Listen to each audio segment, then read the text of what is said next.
Verbal Judo is a book by George Thompson about how you can avoid arguments and still get what you want by the use of soft skills. Thompson, who has black belts in taekwondo, karate, and judo, shares his methods for resolving conflicts without getting into an argument or raising your voice. Persuasion is a lost art. People nowadays resort to force and shouting to get what they want, which tends to turn into problems. Employees who fail to please their customers might lose their jobs. Police officers who make too many requests too often will probably have complaints filed against them. The good news, though, is that most conflicts can be diffused with effective communication techniques. Judo is a martial art where one redirects an opponent's energy and minimizes violence. Similarly, in the world of communication, there's a technique called Verbal Judo that is derived from empathy. Here are the top 7 lessons from George Thompson's book Verbal Judo. Lesson 1. Learn the importance of communication. Have you ever considered communication as an art form? A majority of us haven't, and Thompson observed that this is often where the problem starts.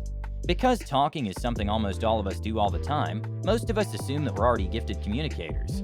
But as Thompson learned on his first day as a rookie cop, talking and communication are two very different things. And if you're relying on your communication skills to keep you safe in a high-risk situation, effective communication could mean the difference between life and death. So how can you make yourself an effective communicator? Well, the first step to that is changing your mindset. Lesson 2. Recognize the difference between talking and communicating.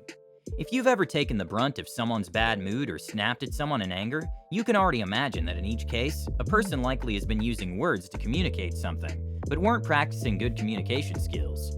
One of the key differences between proper communication and talking is their intent. If you're just talking to someone, you might say whatever is on your mind at that time, whether it's the right thing to say or something inappropriate. For example, you might yell words like, "Are you an idiot? Stop that, and come here." Likewise, you might also use some common but not really helpful phrases, such as "rules are rules. You wouldn't understand anyway, because I said so, and never mind." As you can see from simply reading these phrases, you can tell that each of them have a hostile, negative, or accusatory tone. You probably have also noticed that they're all shut-down statements. This means that they hinder a free and open exchange of information. Rather than simply conveying your thoughts and inviting the other party to engage with what you've said, each of those phrases are provocative and commanding. It might help if you treat them as sit-down and shut-up phrases. This means that they are the antagonist of good communication, and in direct contrast to the principle of verbal judo. Lesson 3. Master the art of verbal judo. Verbal judo is about the gentle manner when explaining things. For example, let's use some of the phrases we mentioned in the previous lesson. Imagine that you told your teenage kid, "No, you can't go with your friends to a house party on a school night." When they ask why or argue that they should be allowed to go, you might go for a reply like, "Because I said so," "Because rules are rules," or "Never mind, you wouldn't understand." But these responses are examples of poor communication skills and are unhelpful. Lesson 4. Practice verbal judo. So instead, try practicing verbal judo by taking an extra time to connect with your child and explain the problem. Rather than saying, "Because I said so," you could explain, "Because I don't think it's safe for you to be in a party where there's no adult supervision and likely has underage drinking involved.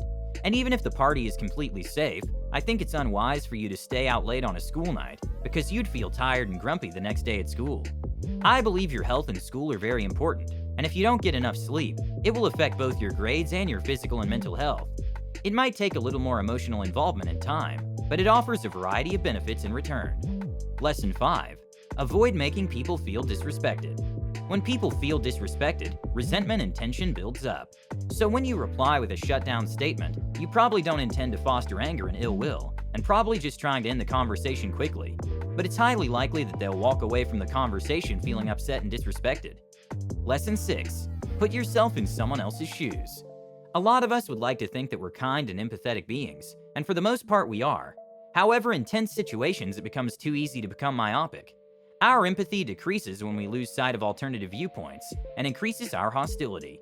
Because rather than considering the situation from someone else's point of view, we get frustrated because they refuse to think like us. It doesn't come as a surprise that this increases the tension in our relationships, and leaves everyone feeling uncomfortable. Lesson 7. Be empathetic.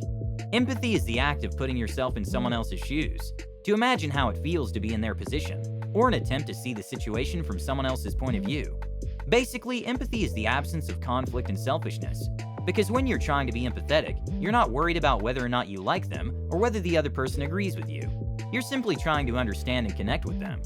In conclusion, verbal judo involves looking at the world through someone else's perspective, which helps us find common ground and makes it easier to communicate with them. The best way to convince people to follow orders voluntarily is by helping them see how it benefits them in the long run if they comply. With careful words and patience, you can educate people about how they themselves can make better decisions. Are you a skilled communicator? Let us know in the comments section. Thank you for listening. Please don't forget to like and subscribe so you don't miss out on my new content. You can also get a free copy of the audiobook by clicking the link in the description. Until next time.